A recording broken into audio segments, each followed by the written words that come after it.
इन दोस्तों फ्रेंड्स, हम लोग सीटेट एग्ज़ाम 2022 के लिए मैथ्स की प्रिपरेशन कर रहे हैं।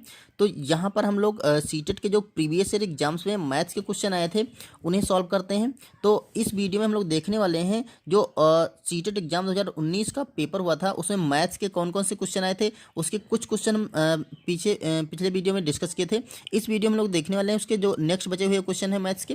तो यहाँ पर देखिए क्वेश्चन दे रखा है रिक्त स्थान की पूर्ति कीजिए। यहाँ दे रखा है रिक्त स्थान, ये देखिए संख्या दे रखी है 0.0187 गुणा यहाँ पर कोई संख्या आएगी बराबर 18.7। यहाँ पर दशमलव लगा है 18 के बाद और यहाँ पर लगा है पॉइंट, उसके बाद में कई संख्या लिखी हैं। ठीक, तो हमें यहाँ पे ऐसी कौन सी संख्या भरें कि इस जो ये संख्या दे रखी इसकी वैल्यू ये आ जाए। ठीक है, तो देखिए कैसे करेंगे इसे। देखो पॉइंट यहाँ पर है और इसमें पॉइंट 18 मतलब एक यहाँ पर पॉइंट, यहाँ से पॉइंट यहाँ खिसक रहा है। तो दोस्तों अगर कभी भी पॉइंट दाहिने साइड में खिसकाना होता है तो उसको हम मल्टीप्लाई करते हैं। ठीक है, और ऐसी संख्या से मल्टीप्लाई करते हैं जिसमें एक के आगे जितनी भी ए संख्या है 1 2 3, हमें पॉइंट को यहाँ खिसकाना ना, तो इस यहाँ से पॉइंट से यहाँ पर पॉइंट आ रहा है तो इसके बीच में 3 अंक है ना, तो हम एक के आगे 3 जीरो बढ़ा लेंगे, 1 2 और 3। अब इस संख्या से मल्टीप्लाई जब करेंगे तो ये वाला दशमलव यहाँ खिसक के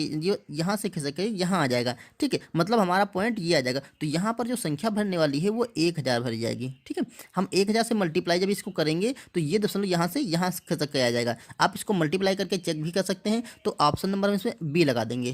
ठीक है, यहाँ पर अगला क्वेश्चन है मैं एक दो अंकों की संख्या हूँ, दहाई के स्थान पर अंक इकाई के स्थान पर अंक अभाज्य हैं, अंकों का योग 3 व 4 का गुणज है। दोस्तों ये एक सूचना दी गई है, एक संख्या के बारे में हमें जानकारी है। ठीक है, मान लेते कोई संख्या होगी उसके बारे में हमें जानकारी दी गई है और हमें संख्या पहचाननी है कौन सी होगी। यहाँ पे ऑप्शन दे रखे हैं, देखिए नीचे लिखा है संख्या है, कौन सी संख्या है ये, मैं एक दो अंकों की संख्या हो। देखिए संख्या तो सारी इसमें ऑप्शन भी देख सकते हैं सर 2 अंकों की है। ठीक है, मतलब 2 अंकों की संख्या है, ये बात क्लियर है। दूसरा कह रहा दहाई के स्थान पर अंक, जो दहाई के स्थान पर देखिए 2 अंक होते हैं, एक दहाई के स्थान पर दूसरा इकाई के, तो जो दहाई के स्थान पर अंक इकाई के स्थान पर अंक अभाज्य है, मतलब दोनों अंक क्या हैं, अभाज्य हैं। तो इसमें हम देख सकते हैं कि सारे जितनी भी संख्या दे रखी सबके दोनों अंक अभाज्य हैं, तो ये भी कंडीशन फुलफिल है। ठीक है, अंकों का योग 3 व 4 का गुणज है। अब अंकों का हम योग करेंगे तो वो क्या होगा, 3 और 4 का गुणज होगा, मतलब 3 और 4 से हम उसको पूरी तरह से कट कर सकते हैं। तो देखिए अंकों का योग कर लीजिए, अगर इसका अंकों का योग करेंगे हम तो 7 और 5 ये हो जाएगा 12। यहाँ पर अंकों का 3 और 2 5 हो जाएगा, यहाँ पर अंकों का 5 3 8 हो जाएगा। ठीक है, और यहाँ पर अंकों का योग करेंगे तो 3 1 4 हो जाएगा। ये कह रहा है अंकों का योग 3 व 4 का गुणज है। अब देखो 3 और 4 का गुणज मतलब 3 और 4 का जो एलसीएम लेंगे, ठीक है, या 3 और 4 का जो पहाड़ा पढ़ेंगे तो आ जाना चाहिए। अब 3 और 4 का पहाड़ा पढ़ेंगे तो ऐसी कौन सी संख्या है जिसमें लग जाएगी, देखिए 12 में तो लग जाएगी, 3 और 4 का दोनों में 12 में लग जाएगी। ठीक है, तो इस क्वेश्चन का तो आंसर हम 12 ही दे सकते हैं। ठीक, आगे चेक कर लीजिए, देखिए 5 में तो लगेगा नहीं, ठीक, 8 में नहीं लगेगा, 8 में 4 का तो लग जाएगा, 4 दूना 8, लेकिन 3 का नहीं लगेगा। अब इसको देख लीजिए 4 में 4 का तो लग जाएगा लेकिन 3 का नहीं लगेगा। तो इस तरह से हम अंकों की ये जो संख्या की जिसकी इंफॉर्मेशन दे रखी थी वो संख्या हमारी 57 आ जाएगी। ओके, यहाँ पर दोस्तों अगला क्वेश्चन दे रखा है आरोही क्रम में व्यवस्थित करने पर निम्न में से कौन संख्या तृतीय स्थान पर आएगी। देखिए ये संख्याएं दे रखी हैं 7.07, 7.70, 7.707 और 7.007 और यहाँ पर लास्ट संख्या है 0.77। इसमें कह रहा है इनको आरोही क्रम में व्यवस्थित करने पर। ठीक है, आरोही क्रम दोस्तों अगर आपको आरोही क्रम पता है तो अच्छी बात है, अगर आपको नहीं पता है तो हम बता दें जो आरोही क्रम होता है, ठीक है, इसको असेंडिंग ऑर्डर भी बोलते हैं। आरोही क्रम वो ऐसा क्रम होता है कि उसमें छोटे से बड़े की तरफ चलते हैं। जैसे कि हमें सबसे पहले कोई भी संख्या दे रखी होंगी, सपोज दैट मान लेते हैं कोई संख्या दे रखी है यहाँ पर 3 9 0 8 17, ये संख्या दे रखी है, इनको कहा जाए आरोही क्रम में व्यवस्थित करो। तो आरोही क्रम क्या होता है, सबसे पहले सबसे छोटी संख्या लिखेंगे, यहाँ पर 0 है, उसके बाद उससे बड़ी संख्या 3 है, और उसके बाद उससे बड़ी संख्या यहाँ पर 8 है, और उसके बाद उससे बड़ी संख्या है 9, उसके बाद है 17। तो ये होता है एक आरोही क्रम, मतलब बढ़ते क्रम में। ठीक है, और जीरो से मतलब छोटी संख्या से बड़ी संख्या तरफ लिखना होता है। तो वही संख्याओं को हमें लिखना है। और कह रहा है जब संख्याओं को लिखेंगे जो तीसरे स्थान पर तृतीय स्थान पे आएगी, जैसे 1 2 तृतीय स्थान में ये संख्या आ रही है ना, ऐसे इनको सिचुएट करना है। तो देखिए हम आरोही क्रम में कैसे करेंगे। देखिए सबसे पहले सबसे छोटी संख्या लिखना। देखो सबसे पहले पॉइंट के बाद पहले देख लेते हैं, एक संख्या 7 है, यहाँ पर भी एक संख्या 7 है, लेकिन यहाँ पर पॉइंट के पहले कोई संख्या नहीं है। ठीक है, इसका मतलब सबसे छोटी संख्या तो यही है, क्योंकि हमारा पूर्ण वैल्यू इसमें 7 है और इसमें तो कोई नहीं है, तो ये सबसे छोटी संख्या तो यही हो जाएगी। इसको आरोही क्रम देखो असेंडिंग और ऑर्डर में हम लिख रहे हैं, तो ये सबसे पहली संख्या क्या आ जाएगी 0.77। ठीक है, उसके बाद में कौन सी आएगी। अब देखो सब में तो 7 दे रखा है, तो सब में 7 है, यहाँ पर 7। ठीक है, तो हम 7 तो अब ऐसे तो डिसाइड नहीं कर सकते। अब हम देखेंगे 7 के पॉइंट के जस्ट बाद कौन सी संख्या, यहाँ पर 0 है, यहाँ पर देखिए 7 है, तो ये तो नहीं होगा, ये तो ये हो सकती है, और यहाँ पर देखिए 7 है, ये भी नहीं हो सकती, या तो यहाँ पर ये 7 है या ये हो सकती है। तो ये और ये इन दोनों में से दूसरी स्थान पर एक संख्या आ जाएगी। ठीक, अब कौन सी संख्या आएगी अब आगे देख लेते हैं। यहाँ 0 तो दोनों में मिल गया। अब इसका देखते हैं, यहाँ पे देखो 7 आया है। ठीक है, 0 के बाद यहाँ पर 7 आया है। यहाँ देखिए यहाँ से 0 के बाद फिर से 0 आया है, यहाँ पर 0 के बाद 7 आया है, यहाँ पर 0 के बाद फिर से 0 आया। इसका मतलब है कि ये संख्या छोटी है और ये संख्या बड़ी है, क्योंकि 0 के बाद यहाँ पर 7 आया है, यहाँ पर 0 के बाद 0 आया है, तो ये संख्या इस संख्या से जस्ट बड़ी होगी, लेकिन बाकी सारी संख्याओं से क्या हो जाएगी, छोटी हो जाएगी। तो यहाँ पर लिखेंगे 7.007। ठीक है, अब इसके बाद में कौन सी संख्या है, अब इसका जिनकी कंपेयर कर रहे थे दोनों संख्याओं की यही आ जाएगी, तो ये आ जाएगी आपकी 7.07।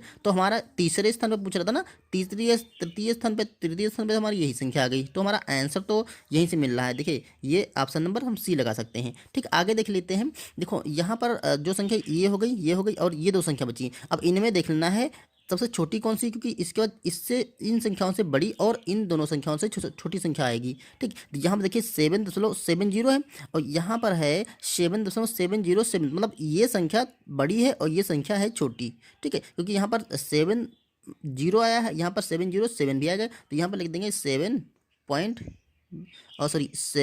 आ जाएगा, और उसके बाद आ जाएगा 7.7, ये आ जाएगी। तो हमारे तृतीय स्थान पूछ रहा था, हम ये आंसर लगा देंगे आसानी से, तो ऑप्शन नंबर सी टिक कर देंगे। चलो नेक्स्ट क्वेश्चन देखते हैं। यहाँ पर दे रखा है 180 सेंटीमीटर लंबे तार को एक आयत के रूप में बनाया गया है। यदि आयत की चौड़ाई 30 सेंटीमीटर है तो उसकी लंबाई क्या होगी। देखिए यहाँ बताया गया है कि एक तार है, इस टाइप से कोई तार होगा। ठीक है, जिसकी लंबाई है यहाँ से लेकर यहाँ तक 180 सेंटीमीटर। अब इसको मोड़ करके एक आयत बनाया गया है, तो सपोज दैट इसको मोड़ने पर हम कुछ ऐसा बना सकते हैं। देखिए ऐसे जाएगा, ऐसे, और ये एक मोड़कर हमने आयत बना लिया। अब आयत की कह रहा है चौड़ाई 30 सेंटीमीटर। ये जो ये है भुजा, ये 30 सेंटीमीटर होगी, ये चौड़ाई होगी 30। तो जब ये 30 होगी तो ये भी 30 होगी, क्योंकि आयत की आमने सामने की भुजाएं बराबर होती हैं। ये कोण सारे 90 अंश के मतलब समकोण होते हैं। ठीक है, तो ये इसकी चौड़ाई तो हो गई। अब उसको पूछ रहा है इसकी लंबाई क्या होगी, तो हमें ये लंबाई इसकी पता करनी है। क्लियर। अब आप इसमें सोचो कि क्या करना है। देखिए यहाँ पर इसकी जो लंबाई तार की है, तो अगर हम इसको ए बी सी और डी मान लें, तो देखिए ये भुजा, ये और चारों इसकी भुजाओं को जोड़ देंगे तो ये तार की लंबाई के बराबर आ जाएगी। अब देखो जो चारों भुजाओं का योग होता है इसको बोलते हैं हम परिमाप। ठीक है, तो जो आयत का परिमाप होगा वही होगा इस तार की लंबाई 180 सेंटीमीटर। अब आप परिमाप जानते हैं, देखो आयत की चारों भुजाओं का योग, अब वही है ये तार की जो लंबाई थी, तो ये चीज क्लियर हो गई होगी। ठीक है, अब परिमाप का फार्मूला क्या होता है, जो परिमाप निकालते हैं तो या तो हम इसको चार भुजाओं को जोड़ दें। ठीक है, या तो एक डायरेक्ट फार्मूला होता है 2 गुणे लंबाई प्लस चौड़ाई। ठीक है, चौड़ाई को हम 20 लिखते हैं, ब्रेड्थ। ठीक है, तो इसको हम b मान लेते हैं। ठीक, और ये हो गई हमारी l, तो 2 गुणे लंबाई प्लस चौड़ाई, ये होता है हमारा आयत का परिमाप। ठीक, और ये हम 180 सेंटीमीटर रख देंगे। अब यहाँ से हम बी, देखिए बी की वैल्यू दे रखी है, ये एल की वैल्यू निकाल लेंगे। तो ये देखो अगर 2 यहाँ पे मल्टीपल में दे रखा तो इसको बराबर के इधर ले जाएंगे तो डिवाइड में हो जाएगा। तो यहाँ हो जाएगा एल प्लस, अब बी की जगह हम रख देंगे 30, ये बराबर हो जाएगा 180, और ये 2 हमने बताया ना बराबर के इधर जाएगा तो डिवाइड में हो जाएगा 2 से, तो 2 से कट कर लेंगे, तो 2 से 18 को काटेंगे तो 2 9 18 और 0, तो ये तो आ गया हमारा 90 सेंटीमीटर। क्लियर। अब देखो हमें एल की वैल्यू निकालनी है, तो ये देखा है एल प्लस 30, ये बराबर है 90, तो यहाँ से एल हम निकाल सकते हैं। एल बराबर हो जाएगा 90 माइनस 30, तो कितना आ गया हमारा 60 सेंटीमीटर आ जाएगा। तो जो इसकी लंबाई होगी वो दोस्तों ये 60 सेंटीमीटर आ जाएगी, और चौड़ाई 30 सेंटीमीटर। तो ऑप्शन देखिए, ऑप्शन हम बी लगा सकते हैं। आप इसको चेक भी कर सकते हैं। देखिए 60 अगर ये हो जाएगी तो 60 ही हो जाएगी, 60 और 60 120, और ये हो जाएगी 30 120 30 50, और 150 और 30 180, ठीक है, तो वो 180 आ जाएगी। आइए अगला क्वेश्चन देखते हैं। यहाँ पर क्वेश्चन ये टाइम वाला है। देखिए एक रेलगाड़ी 29 अगस्त 2019 को 16:30 बजे प्रस्थान करती है और अपने गंतव्य पर 31 अगस्त को 8:45 बजे पहुंचती है। इस यात्रा का कुल समय ज्ञात कीजिए। ठीक है, तो पहली बात तो आप ये समझ लीजिए जो रेल ट्रेन में टाइम होता है, ठीक है, ट्रेन होता है, ट्रेन में हम 24 आवर्स वाला टाइम लेते हैं। ठीक है, मतलब 24 घंटे वाला टाइम होता है। तो यहाँ पर देखिए 29 अगस्त 2019 को 16:30 बजे, मतलब 4:30 बजे शाम की बात कर रहा है, 4:30 बजे PM की बात कर रहा है, या हम 16:30 बजे प्रस्थान करती है। तो देखिए हम यहाँ पर 29 अगस्त की बात करते हैं, तो 29 अगस्त 2019 को 16:30 बजे, ठीक है, 4:30 बजे वो प्रस्थान करती है। यहाँ से हम 31 अगस्त को पहुँचना है, तो 31 अगस्त को ये सुबह की बात कर रहा है। देखिए 8:45 मतलब सुबह की बात कर रहा है। तो हम पहले एक दिन का जो 29 अगस्त से 30 अगस्त का होगा वो टाइम निकाल लेते हैं। तो 29 से जो 30 अगस्त होगा, ठीक है, उसके बीच में कितना समय लगेगा। देखो 29 से यहाँ पर है 16:30, तो जब अगला दिन आएगा 30 अगस्त, और वहाँ पर जब 16:30 बजे होगा, ठीक है, तो इसके बीच में कितने घंटे का अंतर होगा, 24 घंटे का अंतर होगा। क्लियर, एक दिन से पूरा एक दिन का हो गया ना अंतर, तो 24 घंटे हो गया। अब 16:30 30 अगस्त को हम उसी दिन से निकालना है जिस दिन पहुँचती है 8:45 अगले दिन, मतलब 31 अगस्त को। जब 4:30 शाम का समय होगा, उसके बाद में रात के 12 बजेगा।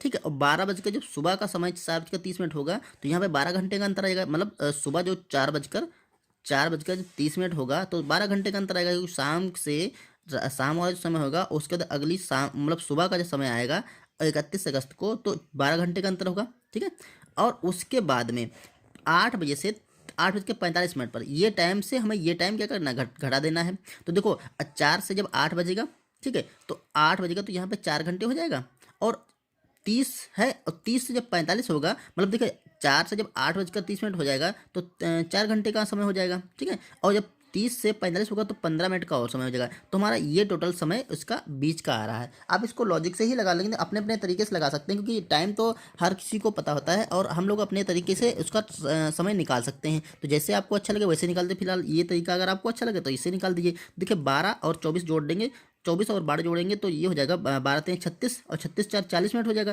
तो ये 40 घंटे पूरा पूरा बन गया, और 45 15 मिनट और बन गया। तो 40 घंटे 15 मिनट का जो पूरा पूरा समय होगा, वो यहाँ से लेकर 29 अगस्त 2019 से 16:30 से और 31 अगस्त को 8:45 के बीच के समय हो जाएगा। तो ऑप्शन नंबर देखिए हम डी लगा देंगे इसमें। यहाँ देखिए अगला क्वेश्चन दे रखा है, सबसे छोटी अभाज्य संख्या है। सबसे छोटी अभाज्य संख्या, बस ये आपको अच्छे से पता अगर है तो आप तुरंत इसको टिक कर सकते हैं। ठीक है, तो सबसे छोटी अभाज्य संख्या दोस्तों 2 होती है। अब आपको बता दें कैसे होती है। अभाज्य संख्या एक्चुअल में होती क्या है, उसके 2 गुणनखंड होते हैं, वो भी अभाज्य। जैसे एक तो उसका एक गुणनखंड होगा, ठीक है, और दूसरा उसका स्वयं वाली संख्या, जैसे जो भी संख्या होगी वो स्वयं उसकी वो संख्या हो जाएगी। ठीक है, तो 2 उसके ऐसे गुणनखंड होने चाहिए जो कि अभाज्य हो, और एक तो उसका एक होगा और दूसरा वो खुद की स्वयं की संख्या होगी। इसके अतिरिक्त उससे कोई गुणनखंड ना हो, तो 0 तो इसमें नहीं आएगा। क्लियर, एक भी नहीं है, क्योंकि एक का सिर्फ एक ही गुणनखंड होगा, दूसरा वो खुद की संख्या एक ही हो जाएगा। एक गुणनखंड नहीं होना चाहिए, एक होना चाहिए और खुद वो दूसरी संख्या होनी चाहिए, तो एक भी नहीं होगा। ठीक, और ये देखिए 2 और 3, चाहे तो 2 एक ऐसी संख्या है जो कि सबसे छोटी अभाज्य संख्या है, 3 नहीं, क्योंकि 3 अभाज्य संख्या तो है लेकिन सबसे छोटी नहीं, सबसे छोटी 2 है। अब दोस्तों इसमें कन्फ्यूजन ये होती है कि बहुत लोग ये सोचने लगते हैं कि 2 तो सम संख्या है, तो सम संख्या अभाज्य संख्या नहीं होती है। ठीक है, लेकिन सम सबसे छोटी सम संख्या और अभाज्य संख्या 2 ही है। ठीक है, अब तो आप कन्फ्यूज मत होइएगा कि 0 या 1 को मत नहीं लगाना है आपको। ठीक, सबसे छोटी 2 अभाज्य संख्या है। ठीक, तो इसको आप अच्छे से याद रखेंगे, इसको जब भी क्वेश्चन आएगा एग्जाम में तो आप कर सकते हैं। ओके, तो दोस्तों ये था वीडियो जिसमें 2019 के कुछ क्वेश्चन को हमने क्लियर किया है। अब मिलते हैं किसी नेक्स्ट वीडियो में किसी और क्वेश्चन पेपर के साथ। ओके, तब तक के लिए थैंक यू।